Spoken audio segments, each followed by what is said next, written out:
దేవునికి స్తోత్రము. అనుదిన దేవుని వాక్య ధ్యానమునకై ఈరోజు 2025 సంవత్సరము మే నెల 4వ తారీఖు. ఈరోజు ధ్యాన వాక్యము పరిశుద్ధ గ్రంథము నుండి మత్తయి సువార్త 14వ అధ్యాయము 30వ వచనాన్ని మనం ధ్యానించుకుందాము. ప్రియ దేవుని బిడ్డలారా, నేటి ధ్యాన వాక్యాన్ని పరిశుద్ధ గ్రంథము నుండి మనము చదువుకుందాము. మత్తయి సువార్త 14వ అధ్యాయము 30వ వచనము. గాలిని చూచి భయపడి మునిగిపోసాగి, ప్రభువా నన్ను రక్షించుము అని కేక వేశాను. ప్రియ దేవుని బిడ్డలారా, ఈరోజు ధ్యాన వాక్యము ప్రభువుని నమ్ముకొని ధైర్యముగా జీవించుట గురించి మనము ధ్యానించుకుంటున్నాము.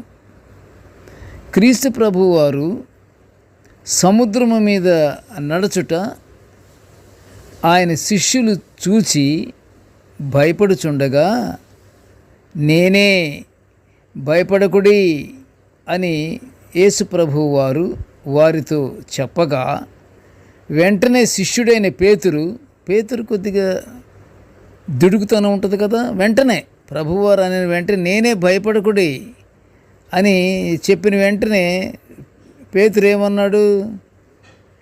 నీళ్ల మీద నడిచి నీ యొద్దకు వచ్చుటకు సెలవియ్యి ప్రభువా అని అడుగగా, ప్రభువారు ఏమన్నారు?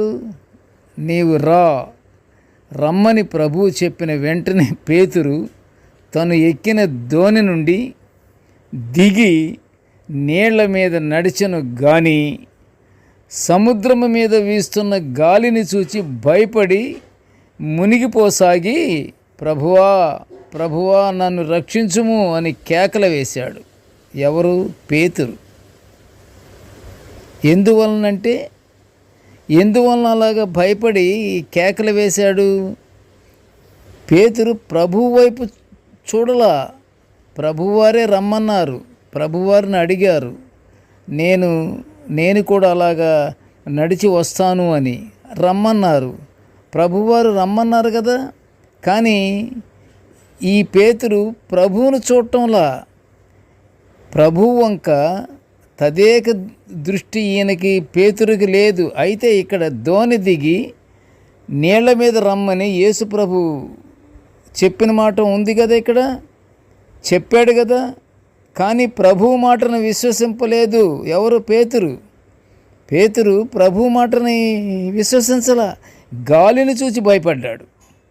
గాలిని చూస్తున్నాడే కానీ ప్రభువు రమ్మన్నాడు కదా, నాకేంటి భయము, నాకు యేసు నాతో ఉండగా, యేసు ఈ సముద్రములో ఉండగా, ఈ పడవ దగ్గర ఉండగా నాకెందుకు భయము అనేది విశ్వసించలా. ఆ గాలిని కూడా ప్రభువు ద్వారా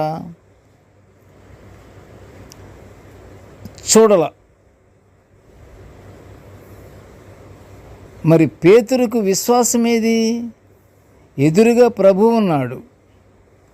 ఆయనే, పేతురు నువ్వు దిగి నడువుము అని చెప్పాడు కదా. మరి ప్రభువారు నోటి నుండి వచ్చిన మాట పేతురుకి విశ్వాసం ఎక్కడుంది? కానీ పేతురులో పరిపక్వత లేని విశ్వాసం ఉంది. ఆ విశ్వాసం ఉంది కానీ అది పరిపక్వత చెందనటువంటి విశ్వాసము. ఏదైనా అప్పటికప్పుడు ఉద్రేకపూరితము గలవారముగా మనము ప్రవర్తించకూడదు పేతురులాగా. అలాంటి పరిస్థితులలో సాతానుడు ఖచ్చితంగా ప్రవేశిస్తాడు. విశ్వాసము కానీ ఉంటే, పరిపూర్ణత కలిగిన విశ్వాసం ఉంటే సాతానుడు రాలేడు.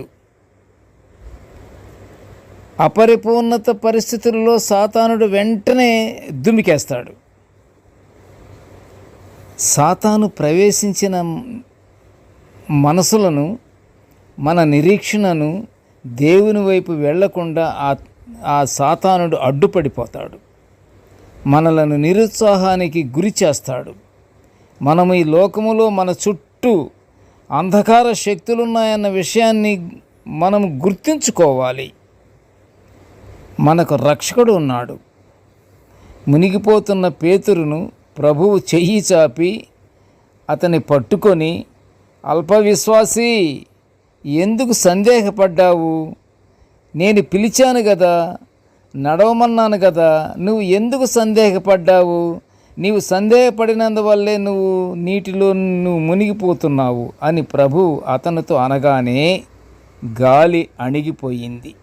గనుక ప్రియులారా, మనము ఆపదలో ఉన్నప్పుడు పేతురులాగా అల్పవిశ్వాసి వలె కాకుండా పూర్ణ విశ్వాసముతో దేవుని వైపు మనము చూచుచూ దేవుని నుండి మనకి అనుగ్రహించే ఫలాలను మనము పొందుకుంటానికని మనం నిరీక్షణ కలిగి ఉండాలి. అప్పుడు దేవుడు మనల్ని కాపాడుచు పరలోక ఆశీర్వాదాలు మనకి అనుగ్రహిస్తాడు. ప్రార్థన చేసుకుందాము. కృపగల తండ్రి, జీవముగల నాయన, నీకు స్తోత్రములు తండ్రి. ప్రభువా, నీ దివ్యమైన వాక్యాలను మేము నిత్యం ఇలా ధ్యానించుకునే గొప్ప భాగ్యాన్ని మాకు అనుగ్రహించినందుకు నీకు ఘనమైన స్తోత్రములయ్యా. కృపగల నాయన, నేటి ధ్యాన వాక్యమును వినుచున్న ప్రతి బిడ్డను ఆశీర్వదించయ్యా. ఇదిగో తండ్రి, మేము అల్పవిశ్వాసుల వలె కాకుండా మేము పూర్ణ విశ్వాసము, పూర్ణ హృదయముతో, మేము విశ్వాసముతో తండ్రి నీ వైపు చూచుచూ తండ్రి నీ యొక్క ఫలాలను మేము పొందుకునే భాగ్యాన్ని మాకు అనుగ్రహించమని ఈ మనవులన్నీ యేసయ్య పుణ్యనామమున వినయముగా వేడుకొనుచుంటున్నాము తండ్రి. ఆమెన్. దేవుడు మనల్నందరినీ బహుగా దీవించుగాక.